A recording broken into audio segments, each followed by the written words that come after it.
whole year that a Japanese pilot flying a jumbo cargo jet plane from Tokyo over the Arctic, I believe, and he saw a strange light,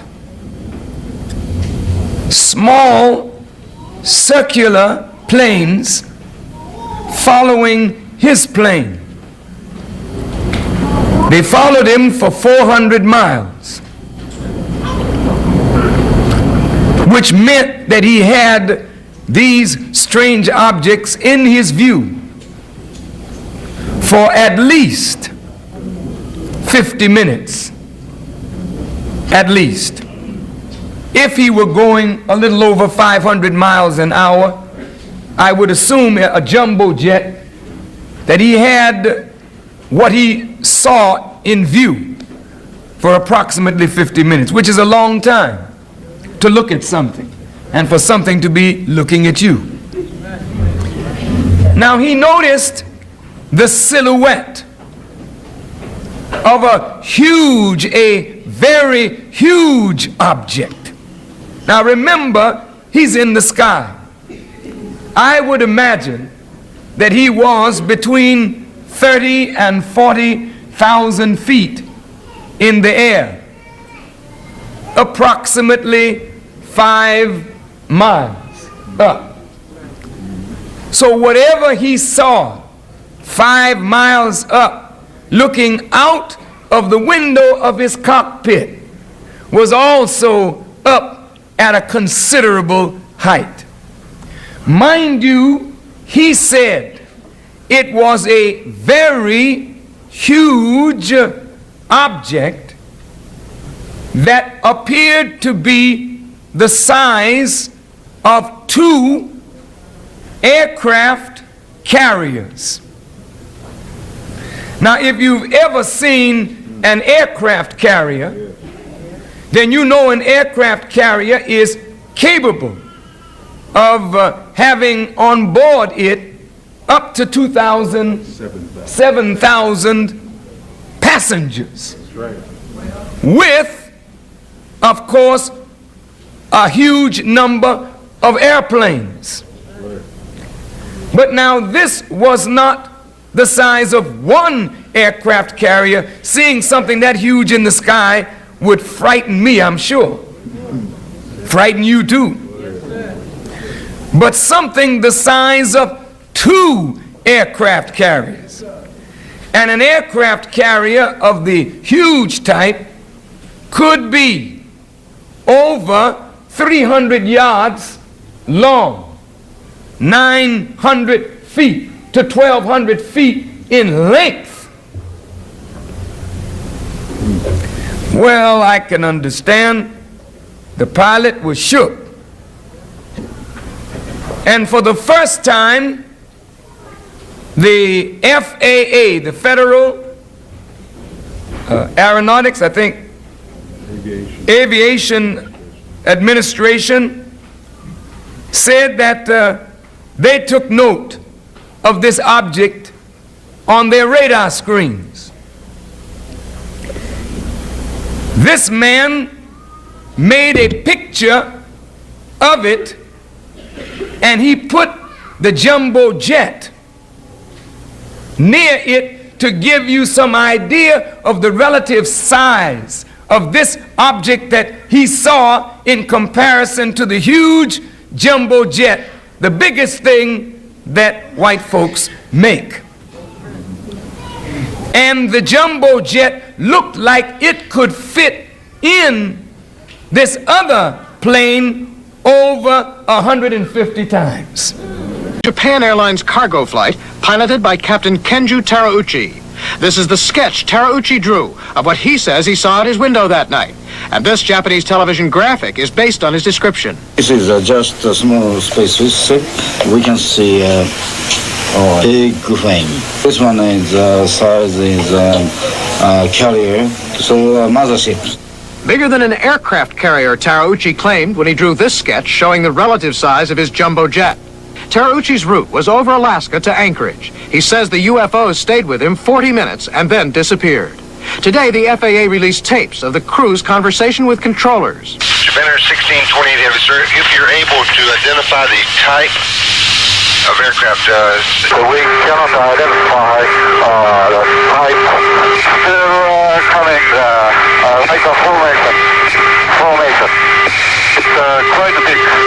But Terauchi's crewmates were not sure they'd seen a UFO, and other planes sent to look saw nothing unusual.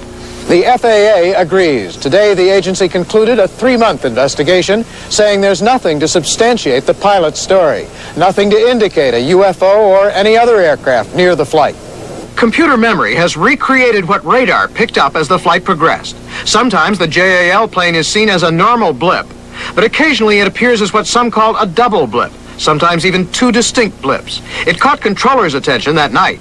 Military radar advises they do have a primary target in trail of view at this time. But the FAA says exhaustive analysis indicates the occasional second blip was a common radar echo. And noting that this is only one of 4 times Captain Terauchi has said he's seen UFOs, the FAA today closed the case. But a tape recording reveals one investigator telling Terauchi if he's right and the agency's wrong. All I can say is let's hope they're on our side. Huh? One impressive, well-documented case is reconstructed here by Nippon TV when a 707 was flying over Alaska on the 17th of November, 1986. At 5 p.m., during the flight, Commander Terauchi observed 2 red lights getting nearer. 5時10分ですね、左前方に小さな光が2つ見えたというのでですね。 The control tower Anchorage didn't detect anything present in the area. わからないと。ね、その左側にあった The lights got nearer and nearer. パッと目の前に移動したっていうんですね。で、その目の前に来てみたのを見るとですね、こう正方形をして。 The 3 pilots felt a wave of heat. Then the lights disappeared. 光を吹き出していた。そして顔がですね。 熱く感じたっていう、ね、それ僕も読みましたよ。ですからなんかこう利き足みたいなものがこう来てたんじゃないですかね。でそれがだんだん遠ざかって見えなくなってしまって、それからしばらくしますとですね、今度2つの Shortly after, 2 white lights appeared. 先ほどのオレンジだったんですけども、ずーっと近づいてきたっていうんですね。で再びアンカレッジの空港センターに聞いたんですが、The radar screen indicated the proximity of the object, and the object began to shadow the aeroplane in the direction of Fairbanks, Alaska. その目の前の光があるまま飛んでいったんですね。そしたらそのフェアバンクス市の上空に来た時にですね、フェアバンクスの街の明かりをバックに Thanks to the contrast of the city lights, the crew could see the outline of the object. というのが、ジャンボ We couldn't believe our eyes.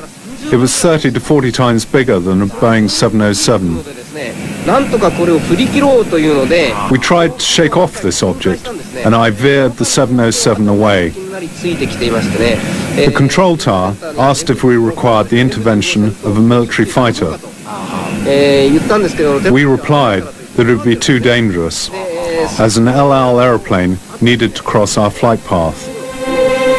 Towards 6 p.m., the object disappeared. The sighting lasted for an hour. These are the sketches by Captain Terauchi.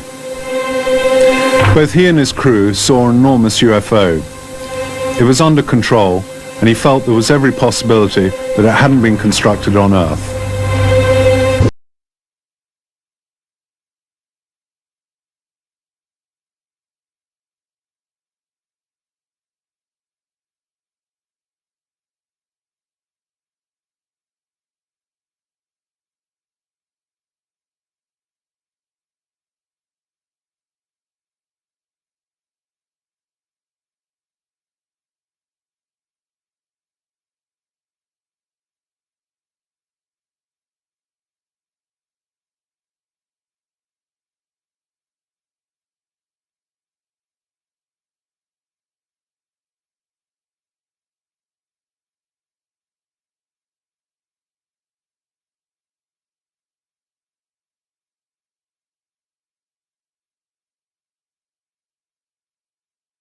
Muhammad only went to the 4th grade of school. Come on with it. But he taught us what no college professor could teach us. And it was Elijah Muhammad, 55 years ago, who started teaching us about a plane in the sky that was made like a wheel. He said his teacher, a man, Master Farad Muhammad, pointed out to him a dreadful looking plane in the sky, a half a mile by a half a mile, built like the universe itself. It's circular and it holds within it 1,500 little wheel-like planes. When we heard Elijah say these things, many of us believed and some of us disbelieved. But Reagan, a classified, bona fide liar, and all of the liars that have surrounded Reagan and Carter and Ford and all of the presidents since 1930, they have known that this plane exists. Go ahead. Go ahead. But why won't they tell the American people? It is because the white man does not want to admit that there is a technology in the world and a power in the world that makes his power look like that jumbo jet in comparison to that huge plane. Go ahead. Go ahead. Go ahead. He don't want to admit that he don't have what it takes to deal with that, what they call walnut-shaped object in the sky.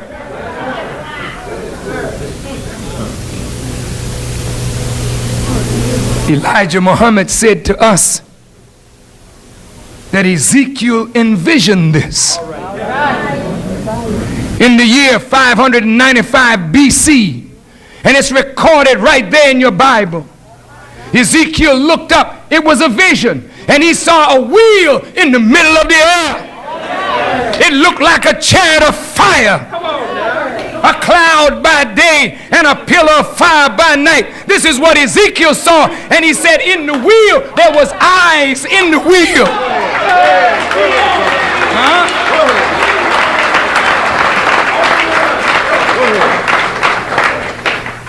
When Elijah Muhammad left the scene, I didn't say died, I said left the scene. Because only finite beings die. Yes, sir.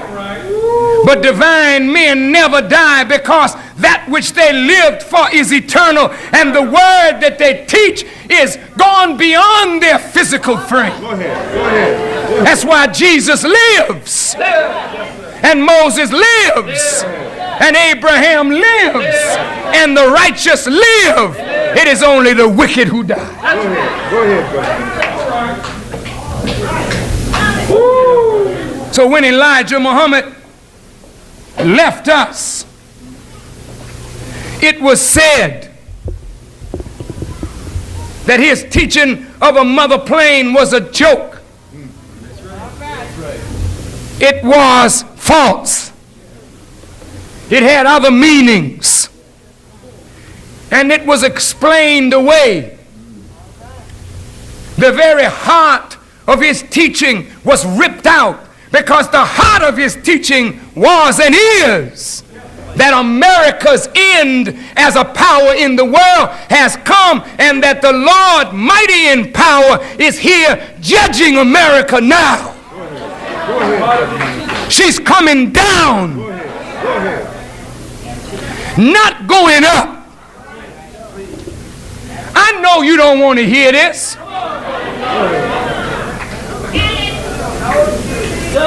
That's why I say you're hypocrites. Because when you pick up your Bible tells you of a day of judgment. You don't want to believe that you're living in it. The Bible tells you that a day would be coming that men and women and the children would be doing strange things. The Bible tells you that nation would rise against nation and kingdom against kingdom, and there would be earthquakes and famine and pestilence. You talk about listening to the news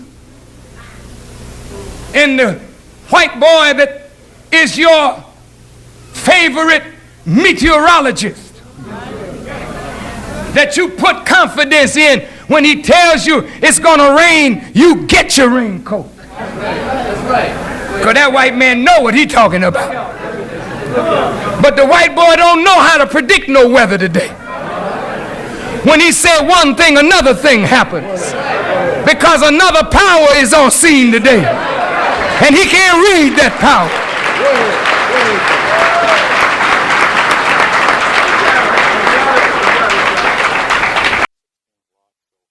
My estimates was scanning it with the binoculars. It was like I actually was scanning it. It wasn't like, I guess it was in the whole field of view, but it was, I was scanning with the binoculars, and it was incredible. The length, I would say, I still think it was about a mile long.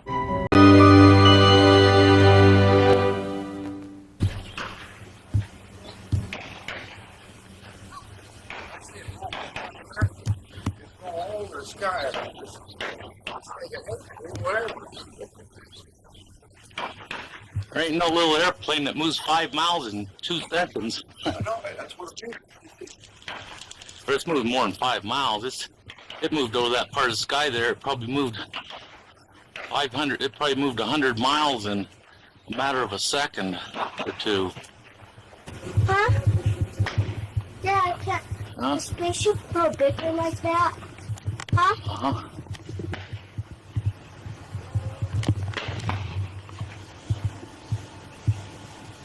Dad, can a spaceship grow bigger like that? Huh? Huh? Uh-huh. It could. Take things off for you, Dad.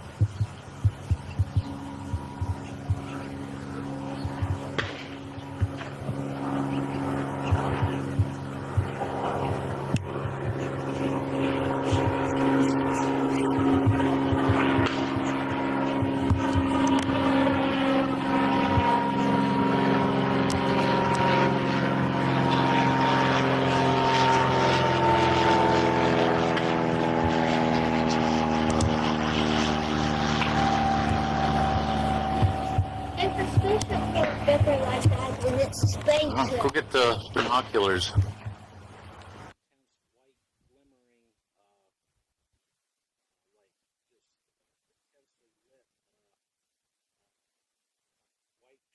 When we got the binoculars on, a lot of time it turned into like we're looking into a fog bank or something like that, and it appeared it could be a wheel with an inner ball inside, with the wheel with the lights rotating around at a 360-degree wheel.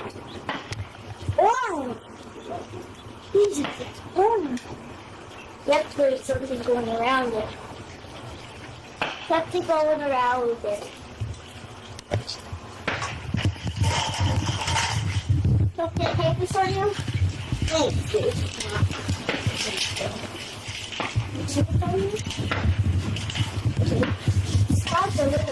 There's 3 of us, me, Brandy, and my dad, all had binoculars on it during this time frame too, during my pausing and filming. And through binoculars, we could clearly see a double row of rectangular windows on it, going from a light sequence of a red to a pale green to a red across the craft.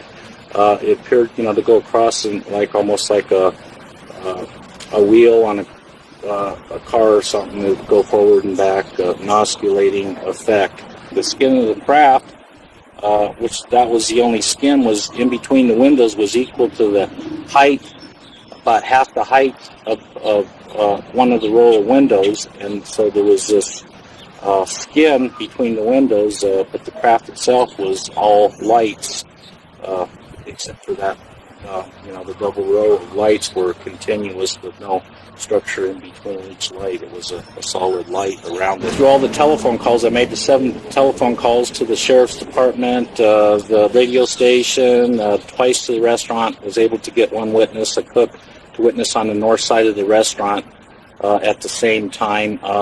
I failed to say that, I said it was up by the sun. I failed to tell everybody that you need to block out the sun. It's just north and west of the sun. And so it pretty much stayed in that, it did stay in that same area the whole time we viewed it. When the craft left the area, I was on the phone with Peter Davenport, National UFO Reporting Center.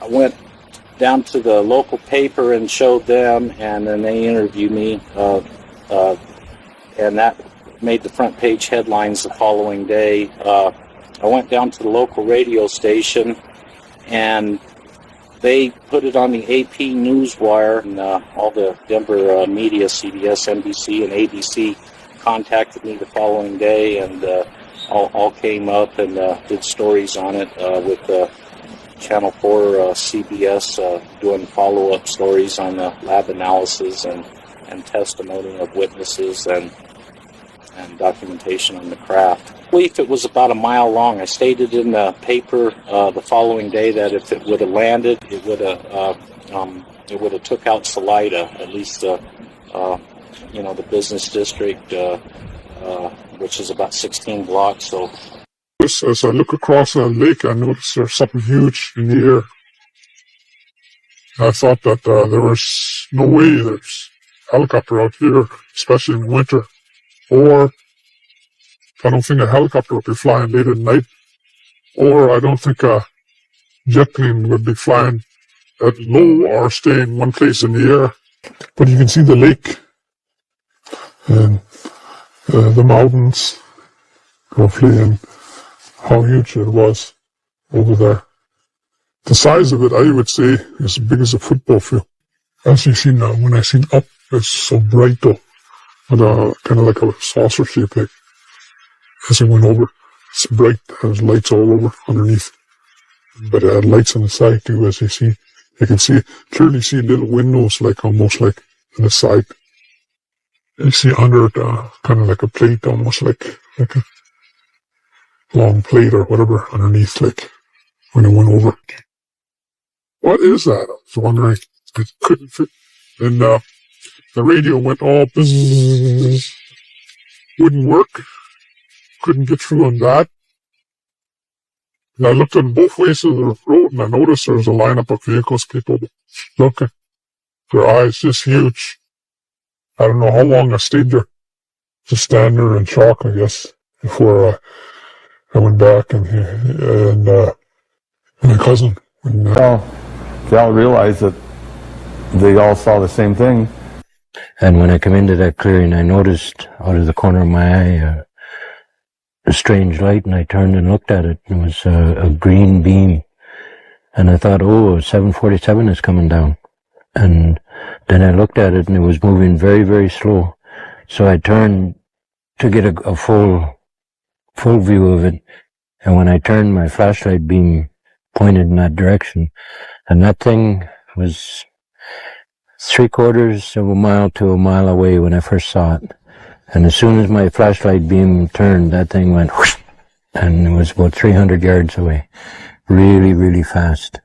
And when it did that, I covered my light.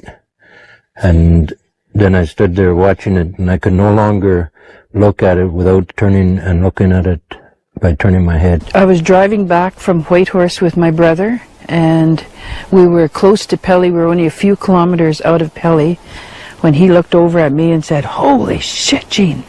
And he was looking up in the sky, and so I followed his gaze, and I seen sort of a huge clusters of stars all together. And right away I realized that it was a vehicle, and it was traveling at a very slow rate of speed. And I could see it above the hill, and it went just below the Big Dipper in the sky, and it was the same length as the Big Dipper. Out of the back of it was two lights, two white beams that were down on a 45-degree angle, and out of the front of it was a green beam, and those beams had to be about 4 feet in diameter, both the one in front and the two behind. You couldn't see the outline of the UFO, but you could see the lights. There was lights on the side of the vehicle going like up and down, and then there was individual lights for several stories. I couldn't see the shape of the hull. It was dark of the moon. There was no moon. But I could see that a great portion of the sky was blacked out, the stars. I couldn't see the stars. And I watched that for probably 4 to 5 minutes. And very, very slowly it kept going to where it was coming behind me, and it was starting to disappear behind the treetops. So I run across that little clearing, probably about 4 or 5 steps I was across. I turned around and looked, and it was gone. It looked like something that huge shouldn't be moving in a straight line at that speed, to my mind. Everything was kind of, I was really surprised to see it. I was excited, scared, and all these emotions sort of surfaced at the same time. At the time, it was just awe that this thing could move so silently. There was no motor sound. It was just floating. And in how I understand aeronautics, it can't do that. So I was thinking, geez, this is amazing. And then after that it left and was gone, I thought, geez, why did I cover my light? I might have been able to go up there and visit with those, whatever. We saw it for, I'd say a few minutes anyway. And then the lights on it went blink, blink, blink in different sections of the spaceship. And then it disappeared. You couldn't see it at all, and you couldn't hear anything. And then after this happened, I got home probably around 10 o'clock, and they were watching a video. And believe it or not, that video was Independence Day. And they were just watching the scene where the alien ship opened up and shot the blast down. And I come in, all excited. You'll never guess what I saw. And so I relayed my story, and then all of them became very, very frightened. In fact, our grandchildren didn't want to go out for a good week. They didn't want to be out at night. Like it was a complete surprise to both my brother and myself. So, I asked him, I said, well, what do you think of it? And he said, maybe it's us in the future coming back to see ourselves. But that would be pretty outrageous. Who knows if it's man-made or something from outer space, but they definitely saw what they saw. And this area is known that people see different stuff, though, so that's unexplainable. Yeah, who knows? Maybe it was a mass hallucination, but I doubt it. And it was definitely a manufactured thing that they saw. Somebody made it, or something made it, or whoever. Keep watching the sky. You may see what I saw. And if you see it, believe it. If you don't see it, don't scoff at those who do. But too many are telling the story for it to be a hoax. Too many have seen. Yeah. They're out there. I believe there's something out there now that I've seen it myself with my own eyes. We know something's there somewhere. It's not like we can't deny it because we don't know. Well, there are unanswered questions. We're taught not to believe in UFOs. We're taught not to believe in all sorts of things. And humans do as they're told. We can't say there isn't anybody out there or any other than it would be kind of silly to say that. Tell you the truth, I think we'd be pretty naive. If I see something on a busy highway like this, and a lot of other people seen it, it's got to be other people seen stuff here in the territory. Not only in the territory, but around the world, perhaps. I think the biggest thing would be they're afraid of losing face or looking silly, or people won't believe them. So, we're taught not to believe in things like this, so They follow the code. A lot of them, their sanity might be questioned. There might be some individuals that are in the reserves that seen it and, might even get kicked out of the reserve. I went to the post office and the next day and I saw the RCMP there, and I told him, I said, well, I saw that big UFO that flew over last night. And he said, that was no UFO, that was a meteor breaking up. And I said, well, I hope to heck you're right, because if you're not, there was somebody behind the wheel driving it. No one talks about it because the governments don't acknowledge the fact that these things exist. There was a news story about this particular UFO on the radio the next morning, but that's all it was, like people seen this. There's nothing that says whether any airports had it on their radar screen or what it was, or, there's no answers. Absolutely no answers. Well, there's certainly UFOs in the Bible. All through the Bible, there's a whole bunch of passages. In fact, when Moses went up to the mountain to visit with God, here came God flying towards him on a cloud. So God's cloud came and landed, and and he got out of the cloud and talked to Moses and supposedly gave him the 10 Commandments. So there's several different places in the Bible where they mention spacecraft, and all of the mythology have little people and big people and all different sort of beings that are not human. All the mythology from around the world. Lights can be seen in the night sky above the Place Bonaventure Hotel. On November 7, 1990, a tourist floating in the hotel's 17-story rooftop pool saw something which set off a chain reaction. It was 7:20 p.m. She saw a very hard aerial phenomenon, and she was surprised, so she asked the lifeguard to have a look at it. Bernard Guénet has chronicled the events of that night.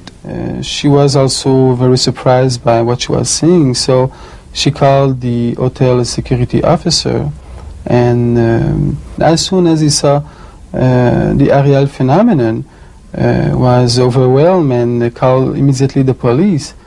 Quelqu'un demandait, est-ce un objet non identifié? Gilles Béliveau, a reporter with La Presse, was also dispatched to the scene. He happened to ride the hotel elevator with a policeman. We were going up, you see. He asked, may I use my gun? You see, it was just a joke, and the people were laughing. I was laughing. When we arrived together on the roof, he looked in the sky and he said, "Sacrement."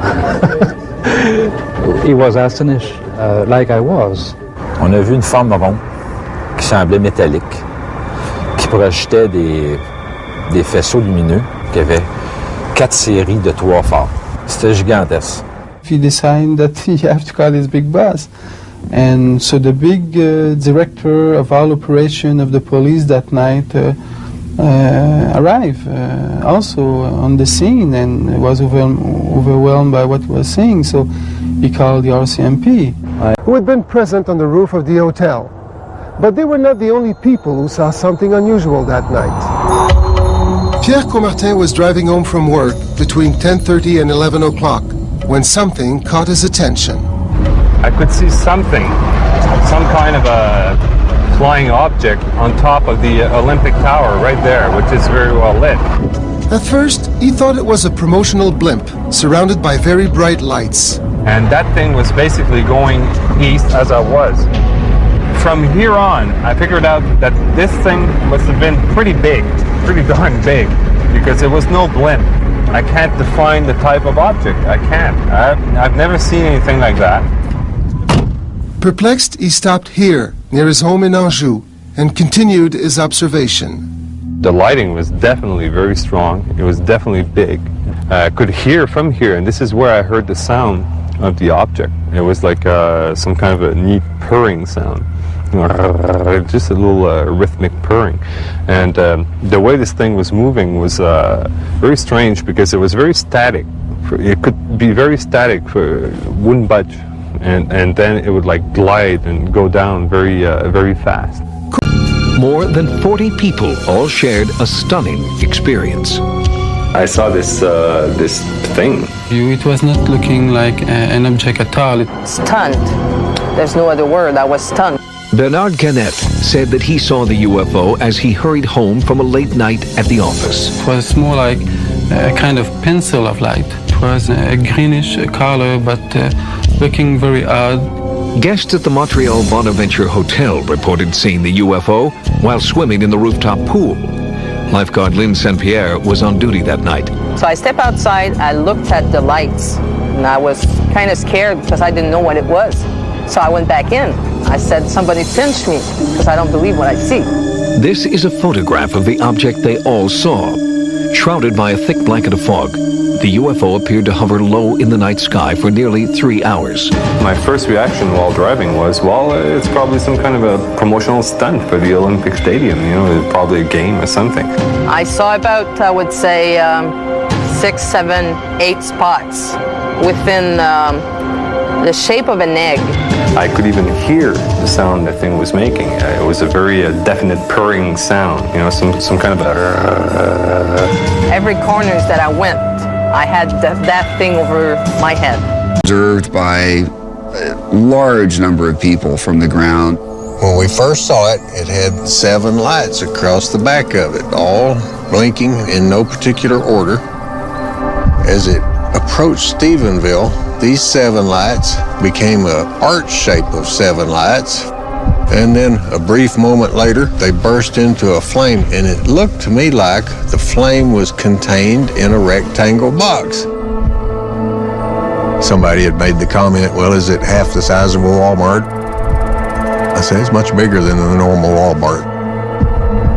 What made the Stephenville case so interesting was that in a 4-hour period of time, you had dozens of reports of an object. They all described seeing the same thing. It happened about 12 and a half, 13 years ago. I still think about it quite often. We're still trying to find out and discover what the cause of it was. It just had 2 large, bright, intense red lights with a white light in the center of it. And it had 2 military jets behind it, which everybody saw in town, the jets. They was running full throttle, but they wasn't able to catch it. There were fighter jets chasing those lights, and the jets couldn't keep up with them. And then it just left. It was gone that fast. What do you think it was? I don't know what it was, but I know it wasn't an airplane. After that, I spoke to probably 200 or 300 people that witnessed it. Business owners, city councilmen, policemen, but no one could say what we saw that night. I called the Stephenville Empire Tribune to see if anybody may have got a visual on it. The editor directed me to a newspaper reporter named Angela Joyner. She interviewed me over the phone, and she started digging deep to help find out what we were seeing. Watch. Right up here some briars, and I got tangled up in these briars, and I made a whole lot of noise, so I really slowed down, and when I got tangled up in the briars, my head was down, and I stopped. And when I did, my head went up, and I was in the process of taking another step. When I looked up, and there it was. And this thing was huge. It was so big that I couldn't see the edges through the canopy of the trees. I couldn't see past it. I started looking at it. All the details, there wasn't no bolts, no rivets, no welded seams. It was smooth. It was like a barn gray. It wasn't a shiny gray. It had cones protruding, going up into it, bigger at the bottom, going up to smaller at the top. It actually takes off like this. In my mind, I would have thought it would have raised up to take off for some reason, but it didn't. It remained flat and took off at a 45-degree angle, and that was it. Angela James and Dr. Seth Shostak remain with us, and we're joined now by Ricky Sorrells. All right, Ricky, what do you make of this? Why, by the way, did you keep quiet about it at first? Well, I had the military coming down on me, and you know, it was an awful lot to take in at one time. Whole lot of issues surrounding it. It was a pretty big ordeal for me. What do you think it was, Ricky? You know, I don't know. I can tell you this: if it was our military, we can sleep good at night. But if it's not our military, we're in trouble. It was pretty huge, pretty big. The military came down on you in what way? Well, I believe it was the military. I had helicopters coming over my place here in a grid pattern. You know, I had a guy show up at 1 o'clock in the morning. I looked at him through the door. You know, I had a lieutenant colonel, who I believe it was, is what he told me on the phone, call me, and you know, he wanted to come interview me, and we had a heated discussion when I told him no. And I asked him if he'd quit flying his helicopters over my airspace. That's when he informed me it wasn't my airspace, it was his. But we went ahead and, you know, he told me that if, you know, I would sort of kind of quieten down, that he would not fly his helicopters over. And, you know, I've remained pretty quiet up till now. And the helicopters would quit flying over, so. Where did it go, Ricky? Where did this thing go? In which direction? No. Did you watch it leave? Oh, yes, sir. You know, I was in there and I was watching it. This thing, it was above me about 300 foot. You know, the funny thing about it was flat, and I would have expected it to take off at an angle like this, but it didn't. And I was actually watching underneath, and when it took off so fast, if I would have blinked, I would have thought it vanished. But I had my eyes on it, and I know it took off flat at a 45-degree angle. On that day. Unbelievable. We were flying from Kansas City to Waterloo, Iowa. I was just a first officer in a commuter airline turboprop. And crystal clear skies in Kansas City, crystal clear skies forecast in Waterloo. Supposed to be good weather en route. It's only a couple 250 miles away. We reached our cruise altitude of 15,000 feet, and all of a sudden we just noticed, you know, we're busy in the climb out. Those smaller airplanes didn't have autopilots. It leveled out, and a lot of thin, wispy clouds all around us.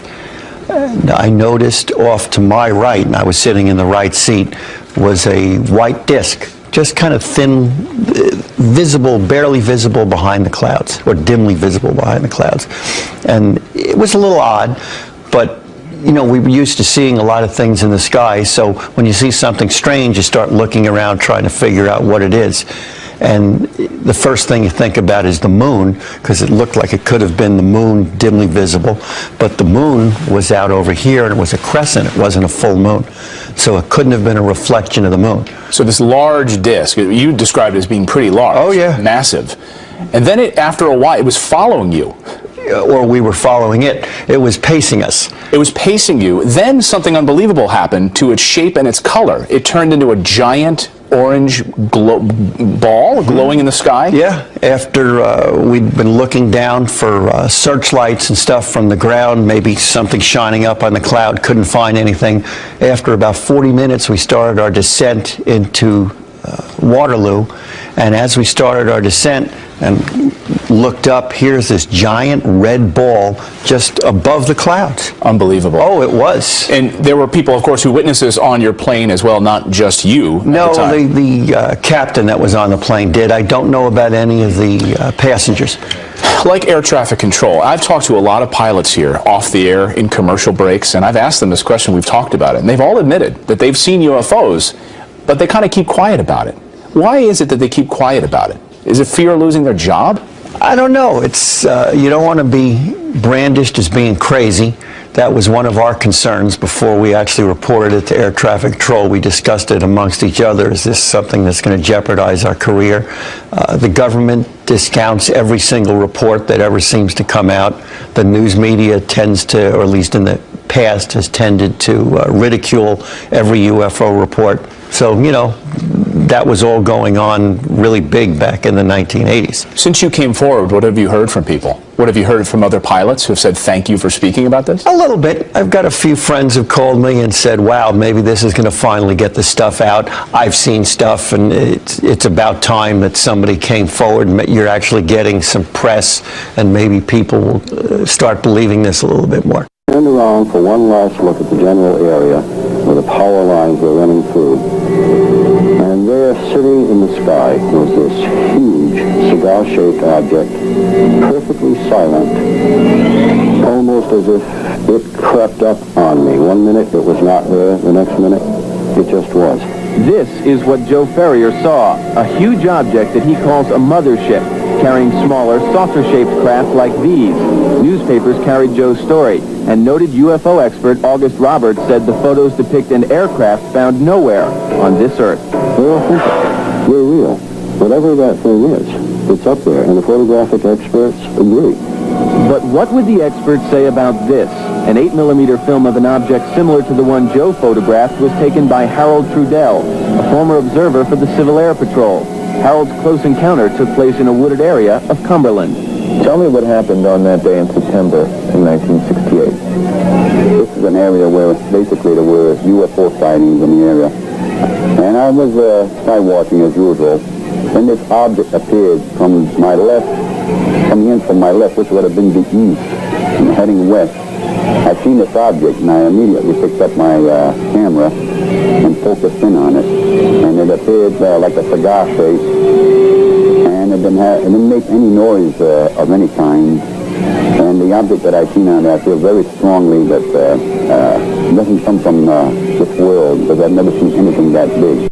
Reply is that it's no threat to British airspace. Thank you for coming in, and thank you for speaking up, because I know from private conversations I've had over the years with the commercial pilots, sometimes when I'm up in the cockpit with them, they do see things, and they tend not to report them because they don't want to be laughed at or have their careers jeopardised. Exactly. So why have you decided to speak out about this? Well, I didn't actually decide to speak out at all. Actually, the press asked the company, which I work for, to would I mind doing an interview, and the company, being quite a forward-thinking firm, had no objection. In fact, pretty much actively encouraged it. So that's how it happened, really. Well, how did the press get hold of it then? Did passengers? I don't know. I really don't know. You weren't the only person who saw this phenomenon, that's right. were you? There were some passengers who saw it, and also another pilot. Yes. Simultaneously. Well, look, we've got an artist's impression that we knocked up here this afternoon on our computer paint box.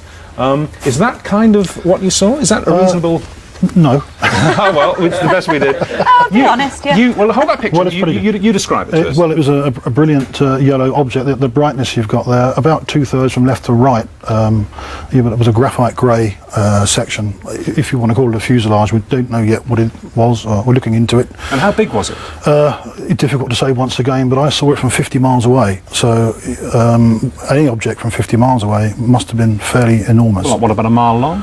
It's possible, yeah. Did it move at all? It probably didn't move, but I had the great opportunity the other day from Jersey Air Traffic Control visiting their radar room, and some interesting traces, let's put it that way, from the radar really indicate that there's a possibility that they did pick up on, from both Guernsey and Jersey radar, traces, spurious traces they call, for around about 55 minutes. How long did you see it for? I saw it in total for 12 minutes. Can I show you a picture?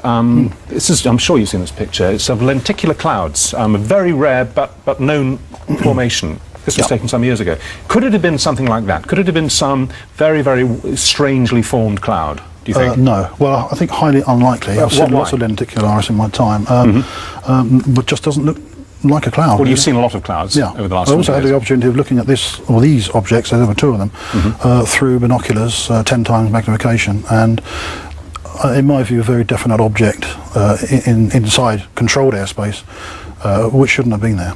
What happened? Did you simply lose contact with it? Did it disappear? Well, I was landing. It was a general flight from Southampton going to Alderney, and the only reason I lost sight of it was because I descended through a haze layer, which is fairly common in that area. And having descended through the haze layer, couldn't see it anymore. But it's almost certainly still there. Did the other pilot, who was flying over Sark, the island of Sark, did he report it in exactly the same terms? Yes, because it was sighted, or they were sighted in inside controlled airspace, the pilot's under a legal obligation, and I suspect this is where the press stories come from. And he's filed a report exactly the same as I have. Well, let's show you a couple of pictures from the UFO file books. These are genuine UFOs in the sense that no one's ever been able to explain what they are, but they happen. They're not fakes. Well, that's over New Mexico. That's very similar to the sort of thing that I saw, yeah. Well, and my passengers. That was famously I haven't seen taken over New Mexico in 1957, and it's not a cloud. That much we do know. I don't know what it is, but it's not a cloud. Not a cloud. Analysis showed that it wasn't a cloud, but they don't know what it was, hence UFO. This is one from Russia in 1989. Again, analysis shows it's a genuine object. It's not a cloud. There is a cloud above it, a faint one, but that object is not a cloud. Again, is that something? Well, so the object I saw was a very brilliant yellow, much brighter colour. than that. Yeah, much brighter. It's emitting light. Good. It was emitting. You think it was emitting light? Well, there was cloud above it and all the way down to Guernsey. And, so it couldn't have been reflecting sunlight then? Yeah. Well, that was what I first thought before I looked at it through the binoculars, that there's a lot of vineries called greenhouses in Guernsey, and the sun may have been reflecting from one of these vineries to the aircraft. You often see them in France as well, on the way down to the Channel Islands, and because the aircraft moves position and the reflections are fixed in place, they often disappear. They always disappear. This one didn't disappear; it just stayed stationary. If you had to take an instinctive guess, and I'm saying it's guess, so I'm not asking for professionals because how could you possibly know? Would you say that it was something of this planet or something from outer space?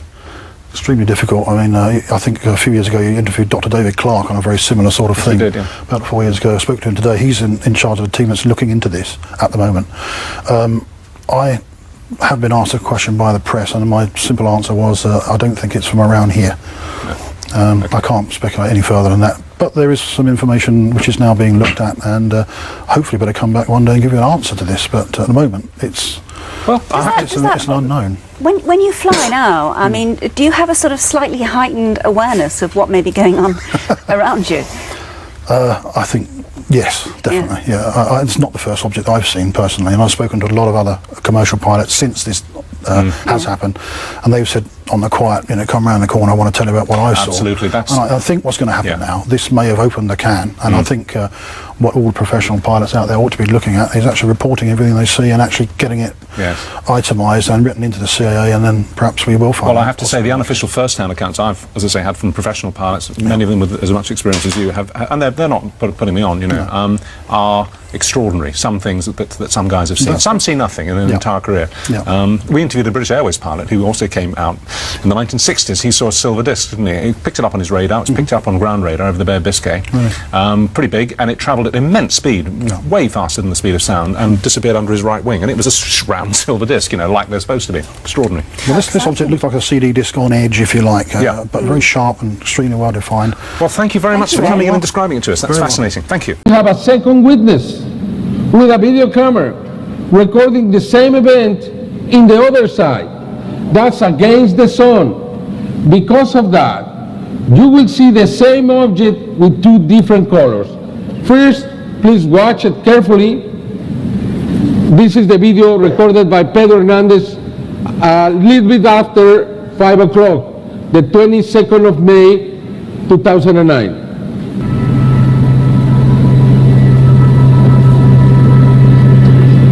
Look in the center how the big UFO is spinning and at the same time releasing two rows on it, of spheres.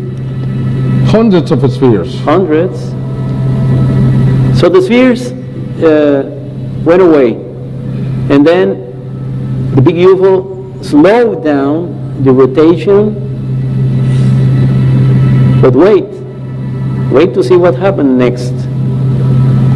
Then four little spheres come around and go around the object, like recognizing the mother, and going now away. And they come back and they create what we call fleet.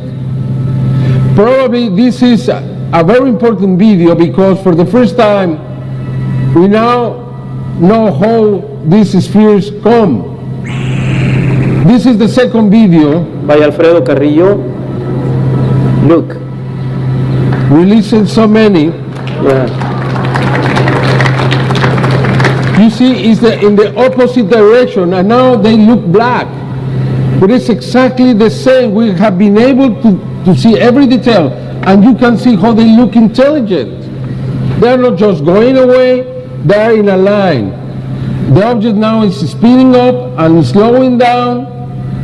This is a comparison of both videos. Do you like it?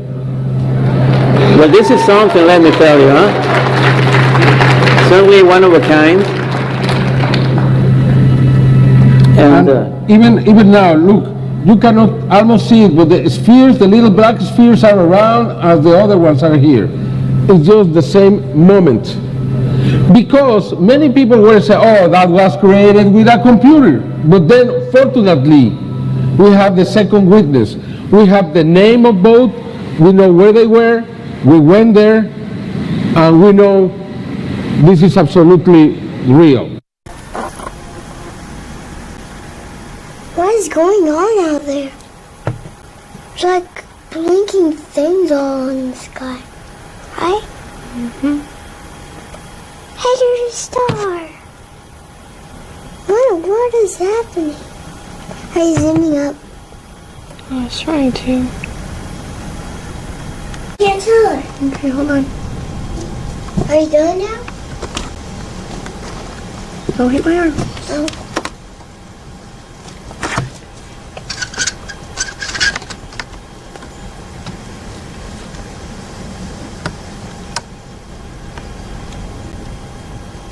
What are those things?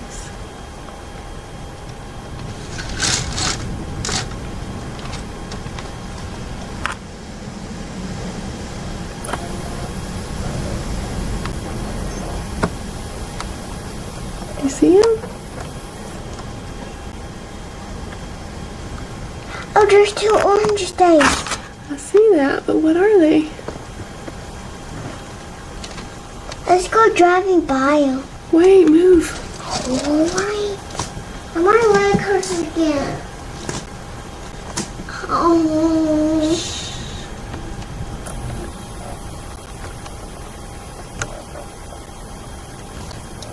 What is that?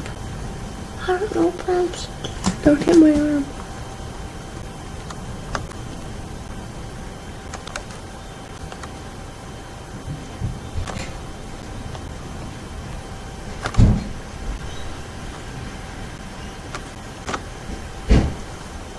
Kinley, you're touching me and it's moving the camera.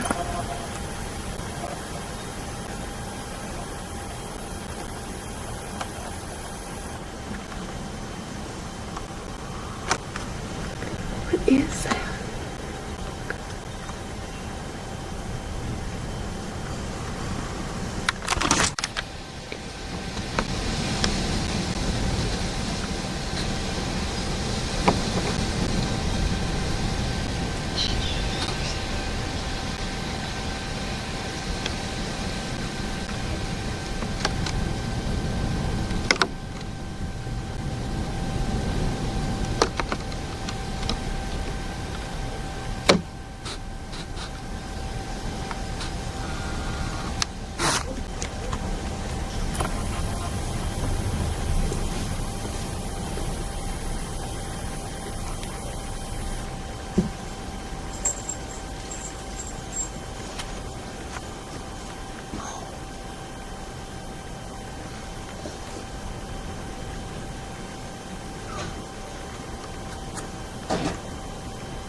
come back to our sun here.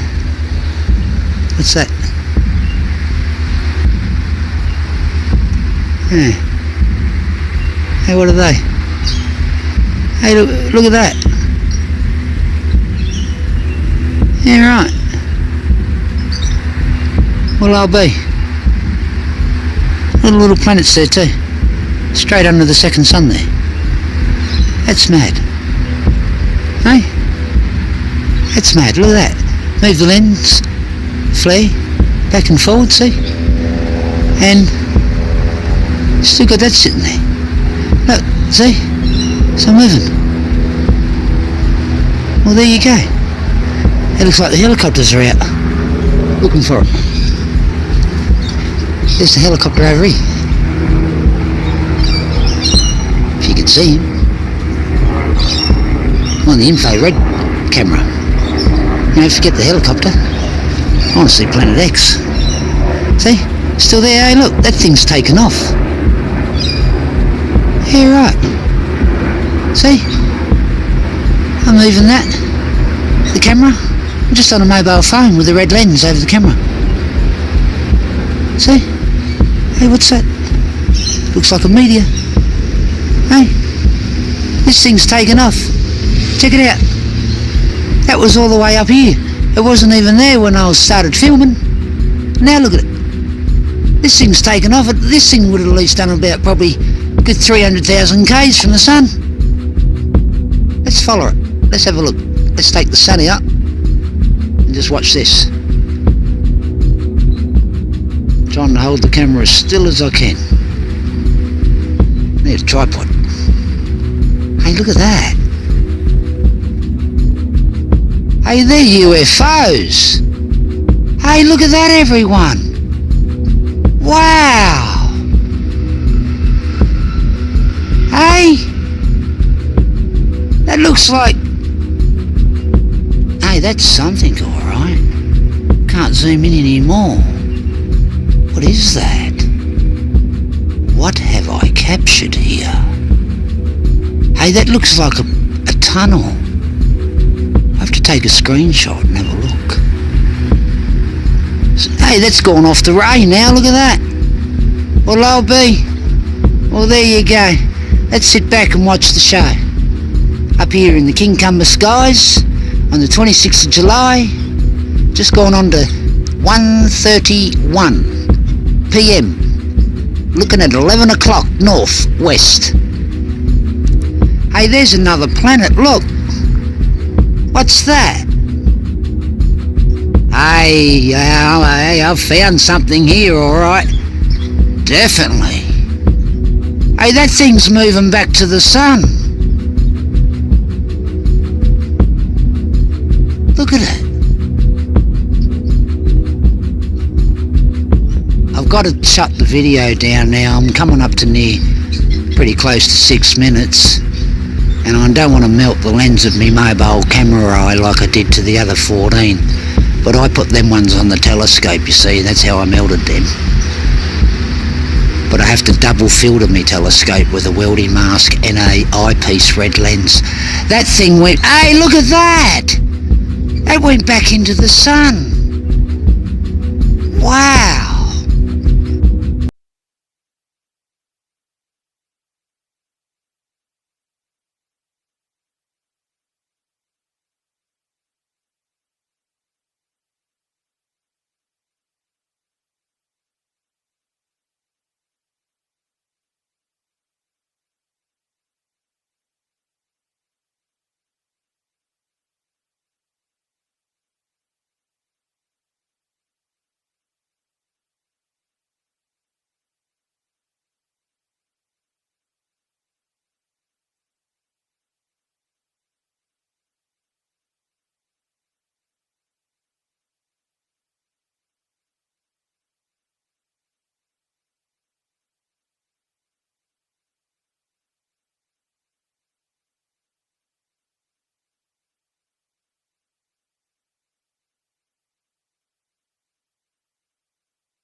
I don't know what this is, but this has been out here for like the last 15 minutes, and it's bright as hell.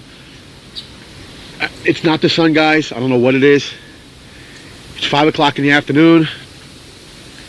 Look at this thing. I don't know why, but my TV just stopped working a few minutes ago. I came outside, I seen this out here. Wow. Look at it, look at it. I can barely see. It's gotta be something, some kind of UFO or something. Wow, look, look, look, look. How bright it is. I tried to call the police. Nothing, my phone isn't working. I'm out here in my backyard. This thing's been here for like the last 15, 20 minutes. I had to go get into the house, break up my camera. Wow. It's so bright. It's too bright.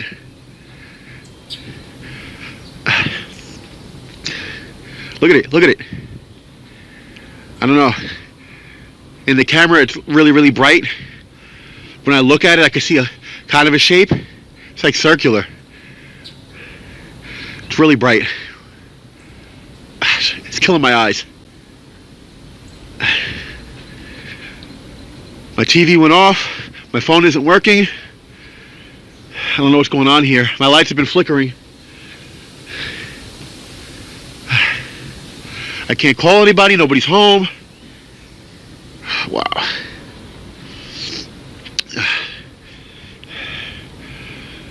I don't know how long it's going to be here for. I really, really don't know. I don't know what it is. I'm starting to get a little nervous. It's not too far from my house, right over that tree line over the hill. It's kind of cold out here.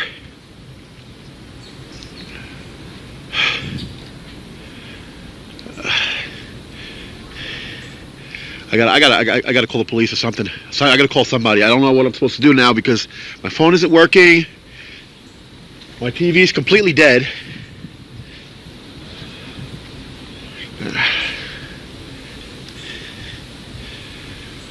Guys, just look at this. Something's going on. Something's going on.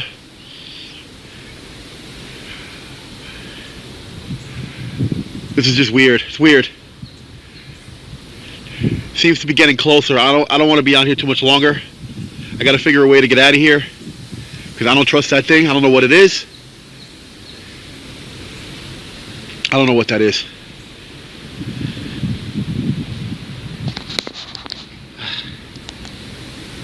What's going on here?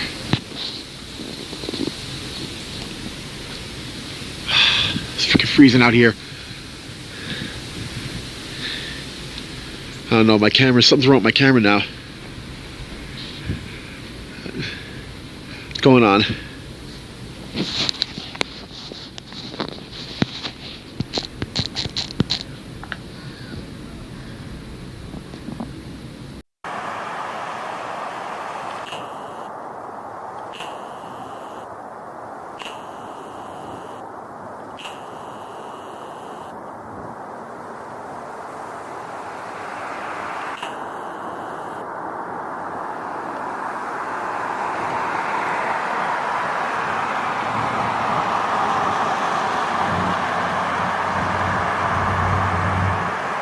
Explain that.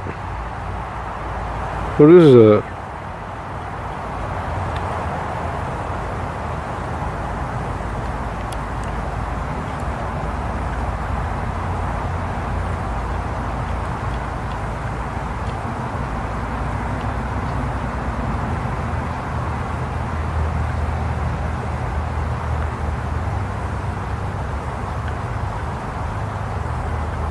So I'm a bit shaky. Can't keep the bit still when you zoom in so far.